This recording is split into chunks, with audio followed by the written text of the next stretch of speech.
Hola, ¿qué tal? Mi nombre es Uriel Rodríguez, soy psicólogo de profesión, educador en diabetes y actualmente corre a mi cargo en la dirección del Instituto SITS.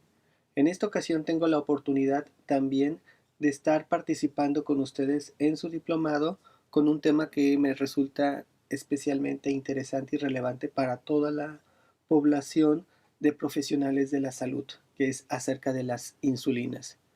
Por mi profesión me concentraré específicamente en estar abordando este tema desde un enfoque educativo, como ustedes lo pueden estar viendo. Espero que la sesión sea de su agrado. Vamos a arrancar con algunos conceptos básicos que es necesario tener presentes antes de mostrarles el trabajo que quiero compartir. El primer concepto que deseo trabajar es acerca de qué es la insulina. Como ustedes saben y ya han visto en sus sesiones previas, la insulina es una hormona fabricada por el páncreas, específicamente por las células betas, que como ustedes recordarán, la mayor parte de ellas se encuentran posicionadas en la cola del páncreas. Encontramos la cabeza, el cuello, el cuerpo del páncreas y la mayor concentración de las células betas está precisamente en la cola. Cuando comemos, la insulina se libera en el torrente sanguíneo donde nos ayuda a trasladar la glucosa de los alimentos que ingerimos a las células para poderlas utilizar como energía. ¿Por qué debemos entonces estar usando insulinas? Sabemos que las inyecciones de insulina son necesarias cuando el cuerpo produce poca insulina, como es en el caso de la diabetes tipo 2, o no la produce en absoluto, hablando de la diabetes mellitus tipo 1 y la diabetes tipo LADA. También son necesarias para algunas personas con diabetes tipo 2 en los casos de que el medicamento oral junto con una alimentación sana y actividad física regular no son suficientes para regular los niveles de glucosa en sangre. Vamos a encontrar entonces con una secreción natural de insulina en las personas sin diabetes.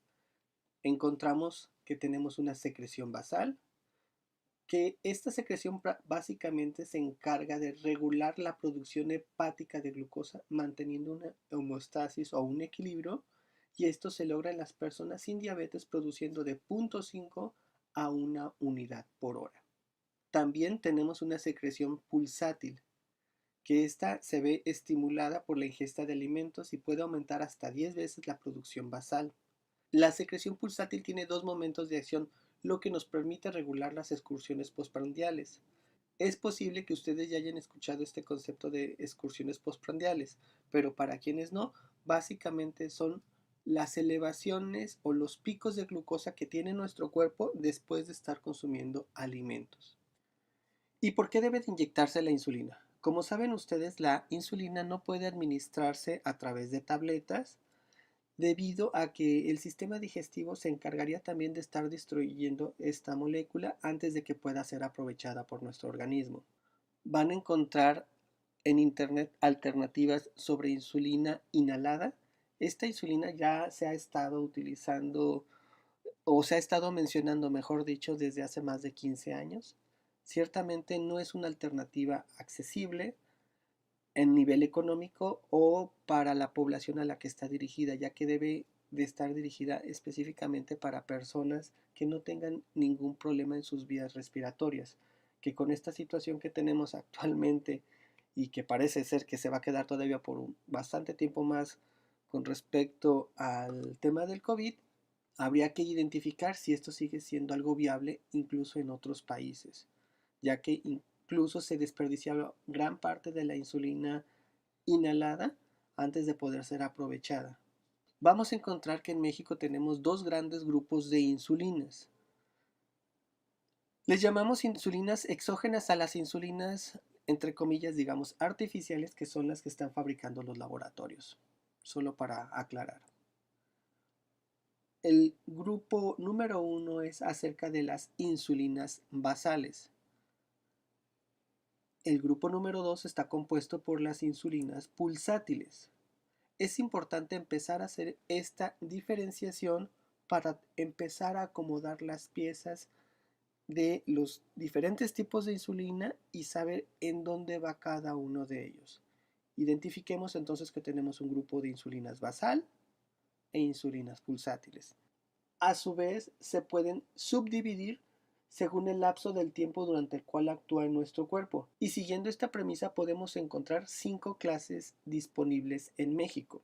Primero, necesitamos homologar el lenguaje para poder posteriormente ampliar su clasificación.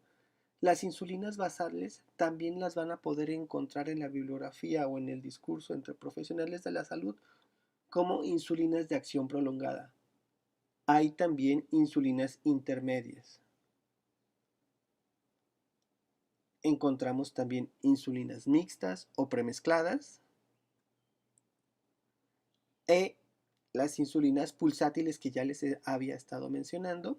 Recuerden, ahorita vamos a identificar insulinas basales e insulinas pulsátiles.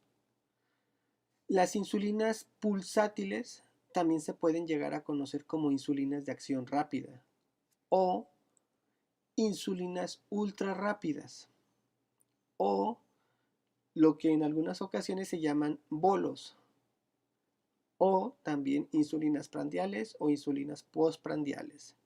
Repito, contamos con insulinas basales como un primer grupo, de ahí se pueden llegar a subdividir de una manera un tanto similar a la acción de la insulina basal, las insulinas intermedias. Tenemos insulinas pulsátiles, que se conocen con todos estos nombres, insulinas de acción rápida, insulinas ultrarrápidas, bolos o insulinas prandiales o postprandiales o las insulinas que nos sirven para las correcciones. Todos estos son sinónimos, con excepción de este que está en amarillo. Ahora les voy a explicar. Y hay una combinación que son precisamente insulinas mixtas o premezcladas que contienen una parte de insulina basal y una parte de insulina pulsátil. Por eso están, digamos, dentro de estos dos mundos o de estos dos grandes grupos de insulinas. Podemos entonces inferir que la clasificación de las insulinas depende principalmente del tiempo de acción. Este es el tiempo de acción de una insulina. Vamos a encontrar, por ejemplo, el inicio de acción, es decir, en cuánto tiempo empiezan a actuar las insulinas. Las insulinas basales tienen un periodo de acción específico e igual las insulinas pulsátiles. Más adelante lo voy a detallar con algunos gráficos. Vamos a encontrar también su efecto máximo, es decir, el periodo de tiempo donde la insulina alcanzó su máximo potencial, es decir, donde la insulina tiene su mayor efecto. Y la duración total es precisamente el tiempo que la insulina sigue estando en nuestro organismo con mayor o menor efecto, pero sigue estando presente. Conceptos muy importantes: inicio de acción, efecto máximo y duración total. Vamos entonces a revisar algunas de las insulinas que se están comercializando en México. Importante, no son todas, ya que afortunadamente cada vez se están incorporando más insulinas pulsátiles o basales al mercado, y esto solamente pretende ser una guía que les ayude a identificar cómo las podemos agrupar para tener nuestras guías de estudios o sus materiales de trabajo actualizados constantemente. Si se fijan, solamente las insulinas que están en esta diapositiva ya realmente nos pueden llegar a saturar visualmente de la cantidad de opciones que tenemos en el mercado. Repito, no son todas, pero sí son las más comunes y que nos pueden estar ayudando a establecer un orden para que después ustedes vayan integrando más conforme van avanzando en su ejercicio profesional. Insulinas exógenas, repito, son las insulinas artificiales o las insulinas que nos vamos a poner para poder regular nuestra diabetes. Hablábamos de insulinas basales e insulinas pulsátiles como primer subdivisión. Con respecto a algunas de las insulinas basales que actualmente están en el mercado, pueden ser la glargina, la detemir, la degludec, la NPH o una degludec también aspártica. Una pulsátil puede ser una rápida regular, una glulicina o una insulina lispro. Sé que en esta diapositiva es probable que no alcancen a ver todo con detenimiento, pero para eso les preparé otras. Aquí hablando de las insulinas basales, creo que va a ser todavía más claro y esto nos va a poder ayudar un poquito más. Necesitamos conocer el nombre genérico de las insulinas, su nombre comercial y el laboratorio que las produce. Nombre genérico, muy importante para todos ustedes educadores en diabetes, que transmitan a sus consultantes que deben de saberlas identificar tanto por nombre genérico y por casa comercial, ya que si acuden a servicios de salud pública, ellos por política no van a usar el nombre comercial, van a usar solamente el nombre genérico. Y si un consultante llega pidiendo insulina Lantus o el médico les recetó insulina Lantus, después de que hagan las largas filas de nuestro sistema de salud en farmacia, los van a regresar porque deben de cambiarle el nombre a el nombre genérico, que debe de ser Glargina en este caso. Sé que puede sonar un tanto absurdo, dices, pues es la misma insulina, sí, pero por políticas la farmacia no va a entregar insulina Lantus, sino va a entregar insulina Glargina. Es la misma, pero no se debe de hacer mención acerca del nombre comercial. Aquí tenemos las insulinas basales. Y para ayudarnos a entenderlas mejor y saber de qué insulinas estamos hablando, vamos también a agregarles su nombre genérico, su nombre comercial y el laboratorio que las está produciendo. Una de las insulinas basales que vamos a encontrar en primer lugar va a ser la Glargina, que su nombre comercial es Lantus o Bonglixan. Lantus si la está produciendo en este caso Sanofi Aventis o Bonglixan si la está produciendo el laboratorio Landsteiner. Detemir, su nombre genérico es Detemir. El nombre comercial es Levemir y el laboratorio que la produce es Novo Nordisk. Degludec, nombre genérico es Degludec. El nombre comercial es Tresiba. El laboratorio es Novo Nordisk. Insulina NPH. Ahora ustedes se están dando cuenta que está en otro color, porque como recordarán, estas insulinas son insulinas intermedias que tienden a tener un efecto más acercado a lo que hace una insulina basal, pero no es exclusivamente una insulina basal. Tenemos la NPH, nombre comercial puede ser Novolin N, Humulin N, Insulex N. Si se fijan, la característica en común es que sus apellidos, por así decirlo, son N. Todas, aun cuando son de distintas casas comerciales, terminan en N. Esa puede ser una importante pista para identificar que estamos hablando de una insulina NPH. En el caso de Novolin, está sencillo, es identificar que el laboratorio es Novo Nordisk. Humulin es Eli Lilly e Insulex es de Laboratorios PISA. Sé que de pronto el discurso que estoy teniendo puede sonar muy básico o quizás muy elemental, pero es mi interés estarlo desglosando poco a poco, porque en la medida que vayamos avanzando, esto se puede empezar a complicar. Algo muy importante que deben de tener ustedes en cuenta y educar a sus consultantes es que tanto ellos como ustedes deben de conocer y dominar tanto los nombres genéricos como los nombres comerciales, ya que si su consultante va a comprar sus insulinas a la farmacia y él pide insulina Detemir, es posible que el dependiente de la farmacia no sepa cuál sea la insulina, pero si le menciona que es la insulina Levemir, la va a identificar por el nombre comercial. Si él pide en el sector salud insulina Tresiba o le entregan insulina Tresiba, porque pues no es que la pida, sino que es lo que hay en el sector salud, va a haber un error, porque este es el nombre comercial y puede ser que el dependiente de la farmacia, de la clínica a la que acuda, identifique que la insulina Tresiba realmente es la insulina de Gludec, que es el nombre genérico. Pero si en la receta dice Tresiba, lo van a regresar a que el médico corrija y ponga el nombre genérico, que es insulina de Gludec, ya que por política del sector salud en nuestro país no se debe de utilizar el nombre comercial en las recetas, se debe de usar el nombre genérico. Supongo que es por un tema de conflicto de intereses.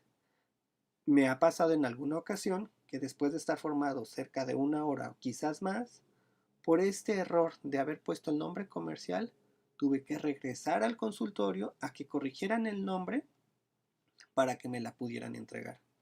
Entonces, importante, debemos de conocer tanto nombre genérico como el nombre comercial. Y si a eso le agregamos el laboratorio, nos ayudaría, pero realmente quizás no es un dato tan relevante, al menos en los primeros días de este tratamiento. Esto es en cuanto a las insulinas basales. Veamos ahora qué sucede con las insulinas pulsátiles. También son solo algunas de las que hay en el mercado, pero la idea no es mostrar todos en este momento. Insulinas pulsátiles. Las podemos dividir como rápida regular, que sería su nombre genérico, Novolin R, su nombre comercial, o Humulin R o Insulex R. Y en el caso del laboratorio que las está produciendo son Novo Nordisk. Esto está muy sencillo, no se complicaron con el nombre, Novo. Humulin corresponde al laboratorio Eli Lilly y Laboratorios PISA las menciona como Insulex R. Quiero hacer una aclaración. Esta insulina rápida regular actualmente se sigue comercializando y se sigue entregando en nuestro sector salud, pero no necesariamente es la mejor insulina. Pero bien, a algunas personas les sigue funcionando de una manera adecuada. Vamos a ver algunas de las diferencias más adelante. Otra insulina pulsátil es la Aspart o Aspártica, hablando de su nombre genérico, nombre comercial es NovoRapid, la casa o laboratorio que la produce es Novo Nordisk. Aspártica o Aspart, ese es su nombre genérico, su nombre comercial es NovoRapid y el laboratorio que la produce es Novo Nordisk. Glulicina, su nombre genérico, Shoran, su nombre comercial y el laboratorio es Sanofi Aventis. Lispro, que quizás pueda ser una de las que más conozcan ustedes. El nombre comercial es Humalog y el laboratorio es Eli Lilly. Este es el grupo de insulinas pulsátiles. Se van a estar agregando más a lo largo del tiempo, repito. Ahora revisemos qué pasa con las insulinas premezcladas o insulinas mixtas, que ese puede también ser un sinónimo. NPH es insulina intermedia mezclada con insulina regular. Insulex 7030. Esta es una insulina que tiene características de la NPH y que está en presencia de aproximadamente el 70% y el 30% es de una insulina regular. Es de laboratorios PISA. Aspar con protamina y insulina aspártica. Esta insulina premezclada tiene dos insulinas aspárticas, pero una de ellas tiene protamina, como la pueden estar viendo, y la otra es aspártica pura. Se le agregó la protamina con la intención de hacer más lenta su acción. La vamos a conocer como Novomix 30 y es del laboratorio Novo Nordisk. NPH y Aspart, que se le conoce el nombre comercial como Novolin 7030 y es de Novo Nordisk. Lispro con protamina y Lispro es el mismo principio acá.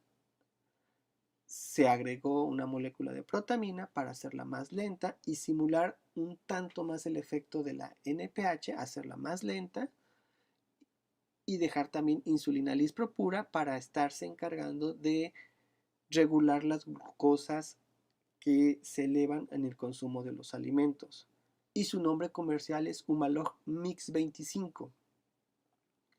En este caso, con esta insulina Humalog Mix 25 sucede algo muy singular que les pido por favor tomen en cuenta. Si ustedes van, de hecho les pediría que fueran a una farmacia y preguntaran por insulina Humalog, solamente por insulina Humalog, se van a dar cuenta que es muy probable que el dependiente de la farmacia les entregue una insulina Humalog 25. Es decir, ustedes están pidiendo una insulina Lispro pura y les están entregando una insulina Lispro premezclada. Esto es muy importante identificarlo porque al ser una insulina Lispro premezclada no va a funcionar igual que una Lispro pura, que es como ustedes la estaban solicitando. Si nosotros no tenemos cuidado con esto y nuestro consultante empieza a administrarse esta insulina, no va a alcanzar los efectos deseados e incluso puede empezar a presentar hipoglucemias porque va a estar acumulando una gran dosis de insulina Lispro con protamina y a la larga esto puede ser peligroso. Su laboratorio es Eli Lilly. Otra insulina premezclada es la de Gludec 70-30, 70% de insulina de Gludec, Aspart un 30%, su nombre comercial es Ryzodec. Por lo regular se recomienda esta insulina a personas de la tercera edad, ya que a través de una sola aplicación de insulina, es decir, a través de un solo piquetito, se está cubriendo de una manera un tanto más completa las excursiones postprandiales de su glucosa. Y también es de laboratorios Novo Nordisk. Algo importante, las insulinas premezcladas tienen realmente poco uso, pero es importante que ustedes las estén conociendo para que no se sorprendan si de pronto las encuentran. Estas son algunas de las insulinas premezcladas que van a encontrar en México. Entonces, ahora vamos a identificar una buena idea con lamentablemente mala ejecución y quizás poco deseo de estarla llevando a cabo, que es la estandarización universal de los colores según los criterios de la IDF, ojo, desde el 2009. La idea de la Federación Internacional de Diabetes es asignar algunos colores a las insulinas para poder identificar rápidamente de qué tipo de insulina estábamos hablando. Vamos para esto a identificar algunas características de las insulinas. ¿Se acuerdan que les hablaba de insulinas de acción ultra rápida?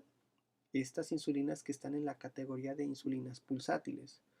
Las insulinas de acción ultra rápida tienen un aspecto transparente, actúan muy rápidamente y comienzan a hacerlo en los primeros 5 a 15 minutos posteriores a su aplicación, alcanzando un pico máximo de 60 a 120 minutos después y su efecto dura de entre 3 a 5 horas. Esta es la insulina que las personas con diabetes se aplican antes de consumir los alimentos. Recuerden, cuando consumimos los alimentos no significa que en la primera mordida la glucosa se elevó. Empieza un proceso metabólico que en promedio dura de 5 a 15 minutos su inicio y empata con el efecto de la insulina. Por eso se le llaman insulinas ultra rápidas, para diferenciarlo de las insulinas rápidas que vamos a ver más adelante. Tiempos de acción de 5 a 15 minutos. Pico máximo de hora a 2 horas después y su efecto, es decir, la duración total, es de entre 3 y 5 horas. Al utilizar estos tipos de insulina es importante, muy importante, ingerir alimentos inmediatamente después de inyectarse, ya que en algunas ocasiones se aplica la insulina y después nos distraemos o quizás en el restaurante se tardan más en llevar nuestros alimentos, pero la insulina ya está actuando y esto puede favorecer una hipoglucemia, en especial si al momento de la aplicación nuestros niveles de glucosa estaban más bien bajos. La recomendación para las personas con diabetes entonces es: pide tus alimentos y hasta que tengas tu plato frente a ti, aplícate tu insulina. Las insulinas de acción rápida disponibles en México pueden ser la insulina aspartica, Novorapid, que se caracteriza por tener este color naranja; la Humalog, la insulina Lispro, que se caracteriza por tener un color tinto.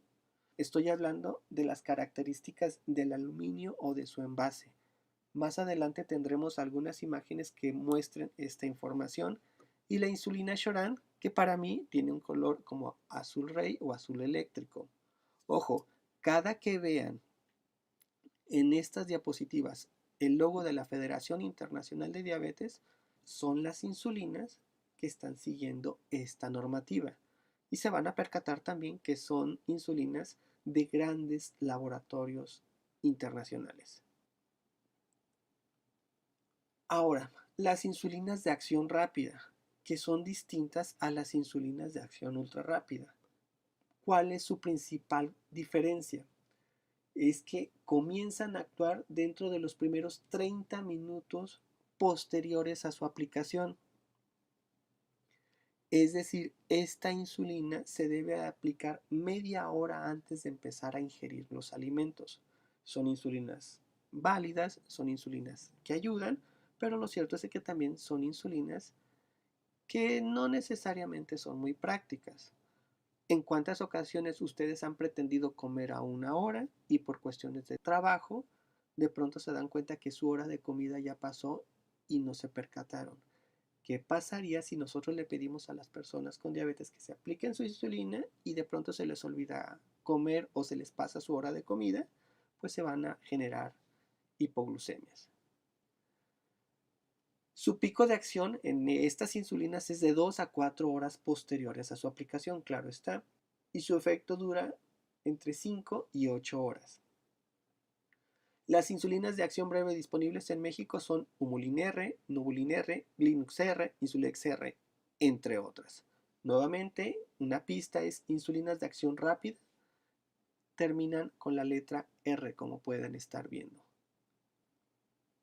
Las insulinas de acción intermedia tienen un aspecto turbio o lechoso, es decir, su líquido es más bien blanco. Las demás habían sido transparentes, esta tiene un aspecto turbio, lechoso, blanco básicamente, como si fuese agua de horchata blanca. Tienen un agregado protamina, como les decía, para retrasar su acción. Estas insulinas comienzan a actuar alrededor de 1 a 2 horas después de su aplicación, es decir, estas insulinas intermedias no son adecuadas para cubrir las excursiones postprandiales que se generan cuando estamos consumiendo alimentos. Su intención o su acción no es esa, es la de estar tratando de regular los niveles de glucosa a lo largo del día. Alcanzan su pico máximo entre 4 y 8 horas después y su efecto puede durar de entre 8 y 12 horas. Es por eso que estas insulinas se aplican 2 veces al día. Antes de inyectar este tipo de insulina debemos leer detenidamente el instructivo que se incluye en el envase para conocer cómo prepararla. Las insulinas de acción intermedia disponibles en la actualidad son Insulex N, Novolin N y Humulin N. Como se estarán percatando, las insulinas de acción intermedia, el color que las distingue es este color verde. Ahora las insulinas combinadas o premezcladas. Aquí hay una gran variedad y van a encontrar distintos colores. Este color café, un color azul y un color tinto, desde mi gama de colores, ¿no? Cada quien los puede nombrar de manera distinta, pero se van a encontrar con que esa fue precisamente una de las razones por las que parece ser que cayó en desuso o no se logró cristalizar bien esta idea que tenía la IDF, porque para algunos era azul cielo, para otros era azul rey, para unos era tinto, para unos era ocre, para unos era café, había diferentes percepciones de los colores. Las insulinas combinadas o premezcladas casi por lo general tienen un aspecto turbio lechoso, como les había dicho, y tienen una característica especial, que se les está agregando estos números 70-30, 70-30, Novomix 30, Humalog Mix 25, Humalox 50-50. Estos números básicamente hacen referencia a qué porcentaje es de insulina NPH y qué porcentaje es de insulina regular. En el caso de la Insulex R, que es de Laboratorios PISA, es 70% de insulina NPH y 30% de insulina regular. Novolin R, 70% de insulina NPH, 30% de insulina regular. Novomix 30, ahí nada más es el 30% de insulina regular. No hace la aclaración de qué es el otro porcentaje, pero bueno, sabemos por deducción que es el 70%. Humalog Mis 25, es decir, la concentración de insulina Lispro pura es del 25%. El número menor va a hacer referencia por lo regular a la insulina pulsátil y el número mayor va a hacer referencia a la insulina con características más de insulina basal, como puede ser la NPH. Pero pasa algo interesante. La bibliografía y los diferentes sitios de internet mencionan acerca de una Humalog 50-50. En lo personal, yo nunca la he encontrado, nunca he sabido de alguien que la esté utilizando o que la haya recetado. Posiblemente ya cayó en desuso desde hace tiempo, pero sí quería darles ese dato porque lo interesante es de que están en un 50-50, es decir, 50% de insulina NPH o Lispro con protamina para ser específico y 50% de insulina Lispro pura. Y estas son sus gamas de colores.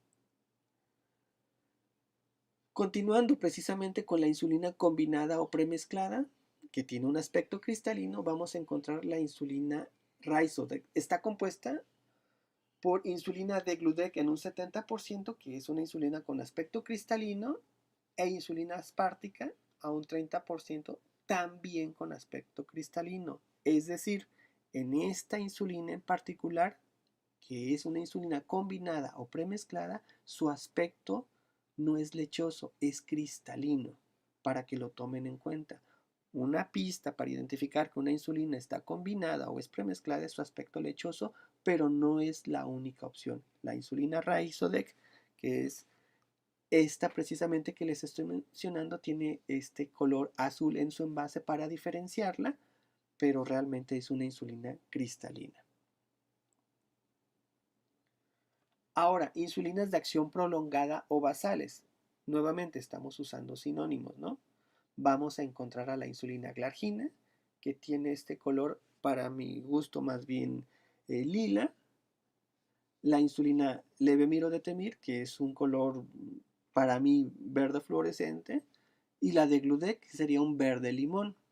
Aquí están sus laboratorios, Lantus o von Glicksan, Detemir o Tresiba. Su inicio de acción de 30 a 60 minutos, sin pico, su duración total de 16 a 24 horas. La Levemir, su duración total es de 16 a 24 horas. Y la de Gludec, que es una maravilla de insulina, francamente, es con una duración total de más de 24 horas. Lamentablemente, esta insulina no la entrega el sector salud, con algunas excepciones en el caso de los trabajadores del Estado en nuestro país. Es decir, el IMSS no la está entregando. Si el consultante vive con diabetes tipo 1, es necesario complementar las insulinas de acción prolongada a insulinas de acción rápida o acción breve. Las insulinas de acción prolongada disponibles son estas precisamente. Ahora vamos a revisar cómo es que podemos estar administrando la insulina. Bueno, vamos a tener que existen numerosos dispositivos para administrar nuestra insulina y las principales alternativas, algunas más costosas que otras, incluyen los viales, que son precisamente estos frasquitos que puede entregar el sector salud o las podemos comprar en las farmacias. Para esto, por supuesto, es necesario contar con las jeringas de insulina. Vamos a encontrar con la posibilidad de plumas desechables y cada vez más en desuso las plumas recargables. Estas son plumas desechables. Estas plumas se están entregando en las instituciones del sector salud, básicamente nuevamente en el ISSSTE para los trabajadores del Estado de México, me refiero a la Federación. Su medida es precisamente como pueden estar viendo, es de 15 centímetros, así que es muy práctica para estarlas cargando, tienen más o menos el tamaño de un bolígrafo regular. Para estas plumas no es necesario, por supuesto, estar usando la jeringa. Lo que vamos a estar utilizando son las puntas de aguja para poderlas administrar y van a estar viendo, como ustedes ya conocen por sus clases previas, que pueden ser de 5 milímetros, de 8 milímetros y de 12.7 milímetros. Las microinfusoras también es una excelente opción para estar administrando la insulina y con esto pues se está disminuyendo la posibilidad de estar haciendo múltiples piquetes o aplicaciones a lo largo del día, ya que al estar conectado permanentemente con la persona, pues este efecto se va a estar cubriendo. Por supuesto, para esto se requiere mayor dedicación, mayor compromiso y diversas características de personalidad que debe de llevar el individuo y diversas responsabilidades que debe de estar acatando el individuo para poderlas estar utilizando. Como ustedes se imaginarán, pues no son precisamente accesibles para toda la población. Tenemos entonces que hay tres grandes opciones: a través de vial, a través de plumas desechables o plumas recargables, que más adelante les muestro una, y las microinfusoras. ¿Cómo se administra la insulina con vial o con jeringas? Bueno, para esto primero necesitamos conocer la anatomía o los componentes de una jeringa.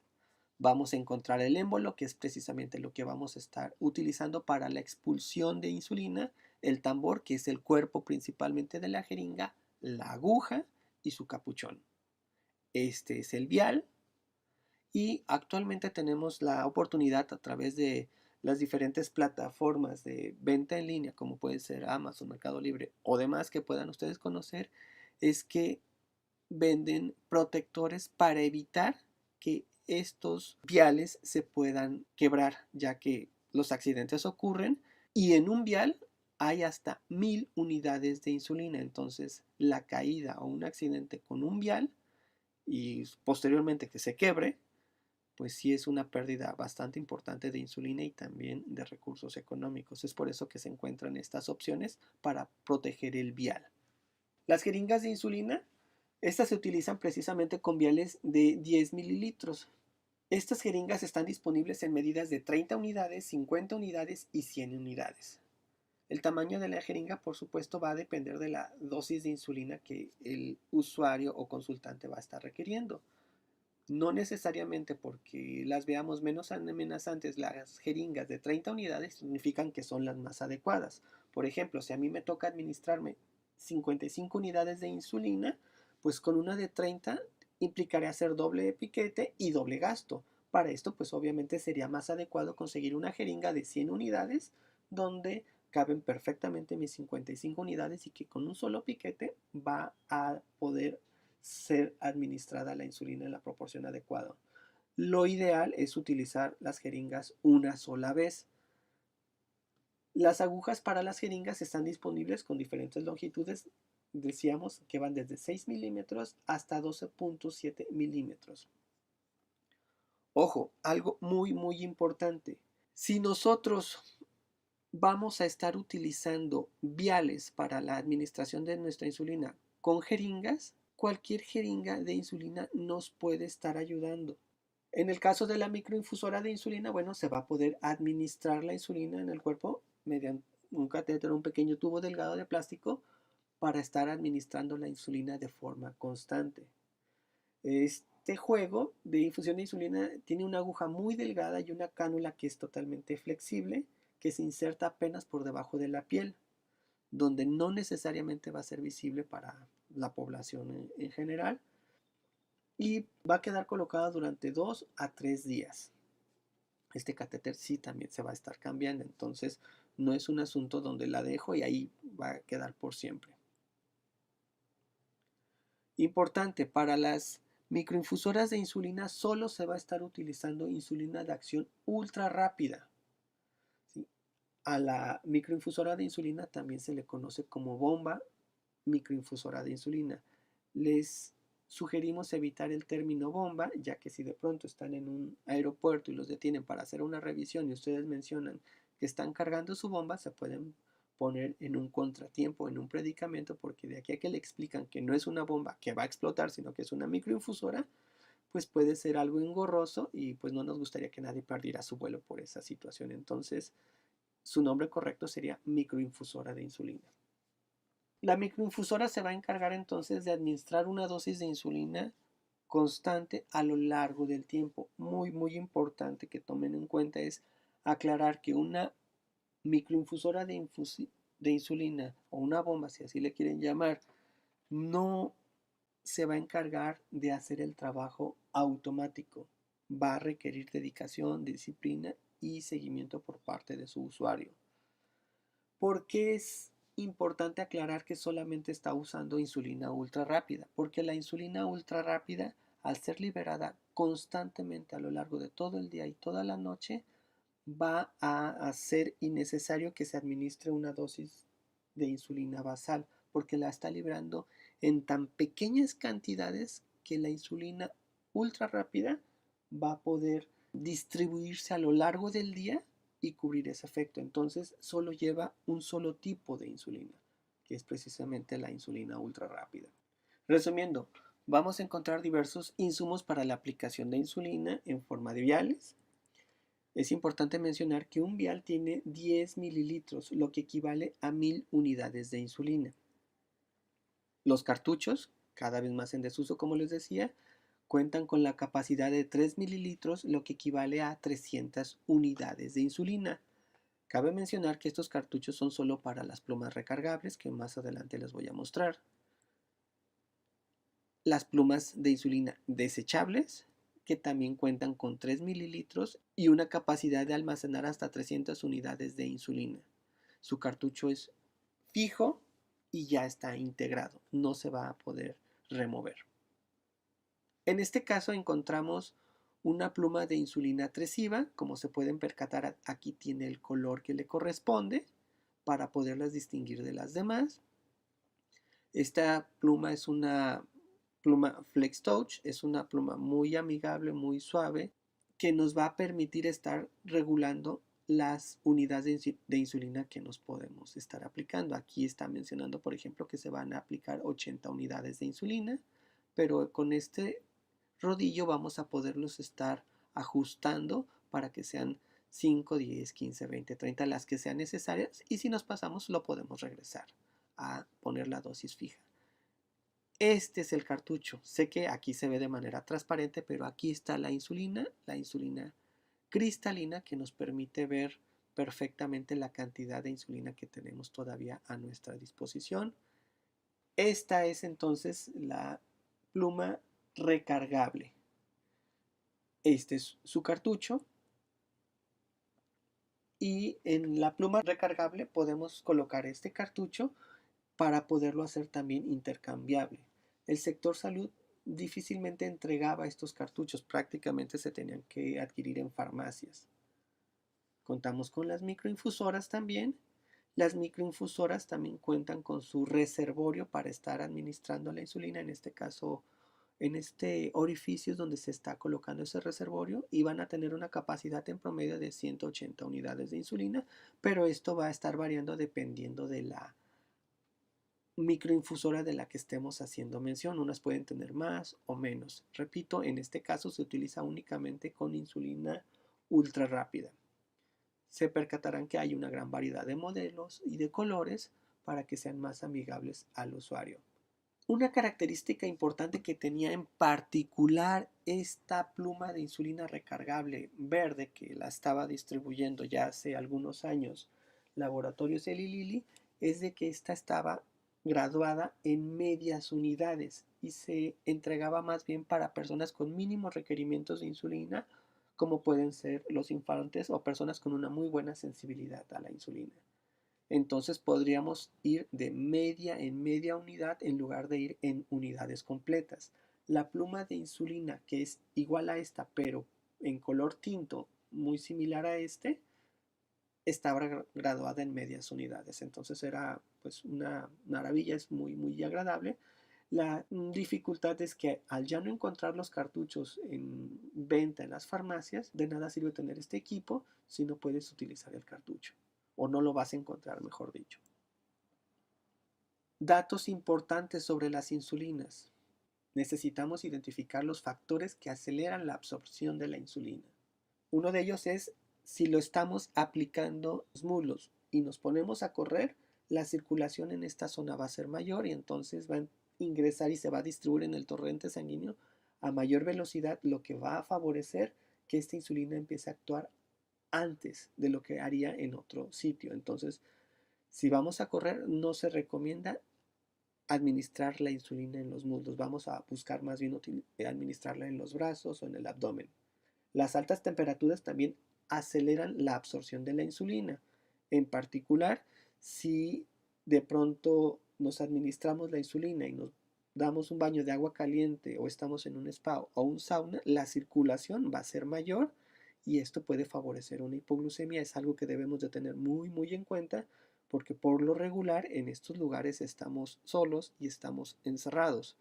Entonces no hay nada más inquietante que tener una hipoglucemia en un lugar donde estamos solos, desnudos y aislados. También va a favorecer la aceleración de la absorción de la insulina, el estar masajeando la zona donde la estemos administrando. También, si la estamos administrando la insulina en nuestro músculo, que no queda a nivel subcutáneo, sino que llega a la zona del músculo, también se va a absorber más rápido y también hay mayor riesgo de generar una hipoglucemia. Recuerden, la administración de la insulina es a nivel subcutáneo. Factores, en cambio, que retardan la absorción de la insulina. Si contamos con cicatrices o bultos ocasionados por el uso excesivo en un solo lugar y esto llega a favorecer una lipodistrofia, una lipohipertrofia, es una característica que básicamente endurece la carne, va a hacer que se retarde la absorción de la insulina y esta sea errática. La insulina fría, un tip muy importante. Algunas personas se quejan de que administrarse la insulina es doloroso. Sabemos que la insulina debe de estar bajo refrigeración, por supuesto si está en casa, y a veces si nosotros sacamos la insulina, la cargamos en nuestra pluma y la ponemos inmediatamente después, va a ser doloroso, se genera una sensación como de picor y esto es incómodo y además es innecesario.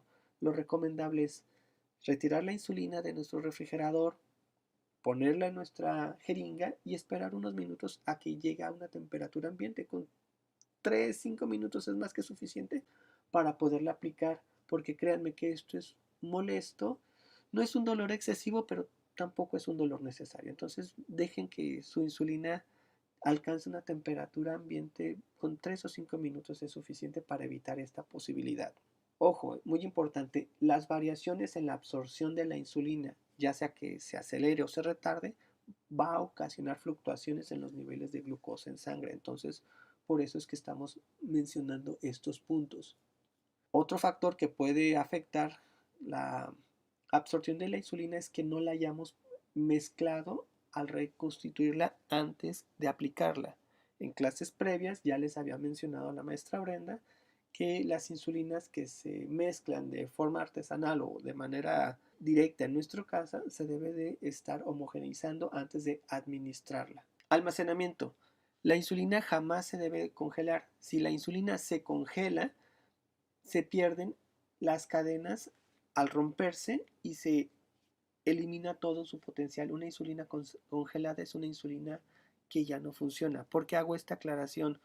Porque en algunos momentos nos encontramos con una persona que recibió su insulina y el sector salud, como cualquier otra, tenía diversas ocupaciones y se le ocurrió ir después a hacer su despensa, pasar al tianguis, al súper, qué sé yo, y estaba cargando su insulina.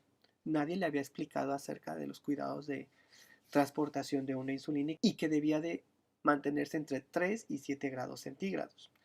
Entonces ella pues literalmente anduvo de tour por la ciudad con su insulina. Cuando llegó a casa se percató de que su insulina estaba caliente. Erróneamente la dejó cerca de las tortillas recién hechas, cerca de la insulina, la calentaron, la insulina se dañó, ella conoce el valor de la insulina y se asustó. Dijo, pues si está caliente la debo de meter en el congelador.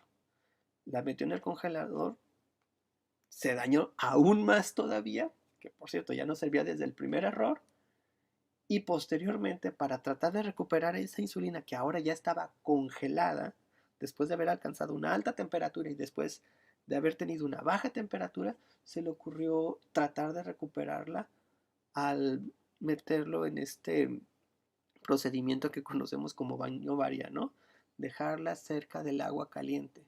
Por supuesto, esa insulina ya no servía en lo más mínimo. Entonces, la insulina siempre debe de conservarse entre una temperatura entre 3 y 7 grados centígrados mientras está en almacenamiento. Y lo que dicen los laboratorios y de pronto las guías es de que tiene una duración o una caducidad una vez que ha sido abierta de 30 días. Es decir, lo que oficialmente nos dicen las guías es de que a los 30 días de haberla abierto, así se haya mantenido entre 3 y 7 grados centígrados, esa insulina debe desecharse.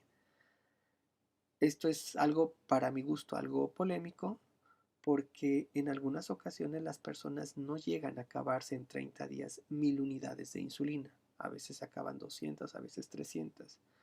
Y el hecho de que se desperdicie esa insulina y se tire, pues afecta considerablemente la economía de las familias. Y si comentamos ahora que por diversas situaciones económicas, sanitarias, políticas o de diversa índole no tenemos garantizado el suministro de las insulinas como de muchos otros servicios sanitarios, yo sugeriría que esa insulina no se desechara al mes, al menos si no tenemos la certeza de que ya tenemos otro vial de insulina para poder estar utilizando. ¿Cómo vamos a saber si esa insulina sigue siendo útil? Lo vamos a saber a través de la medición continua de nuestros niveles de glucosa. Muy importante este punto. En un mundo ideal donde contáramos con el suministro garantizado de insulina, ya sea que nos la entregara el sector salud o la pudiésemos comprar nosotros, siguiendo las indicaciones del laboratorio y lo que dicen las guías, sí, al mes se debe de desechar. Pero si nosotros tenemos un adecuado almacenamiento y la mantenemos entre 3 y 7 grados centígrados, en nuestro refrigerador, cuando no se está utilizando, esa insulina puede llegar a durar todavía un poco más de un mes si la estamos cuidando, y la forma en la que vamos a tener la certeza de que funciona es con la medición continua de nuestros niveles de glucosa. Si está garantizada el suministro de nuestra insulina, bueno, pues sí, hay que seguir las guías. La insulina debe de mantenerse una vez que la estamos usando y transportando, en el caso de las personas que se están requiriendo múltiples dosis de insulina como diabetes tipo 1 o diabetes tipo LADA y la estamos cargando, debemos de estarla llevando con nosotros y mantenerla por lo regular a una temperatura menor a 30 grados centígrados.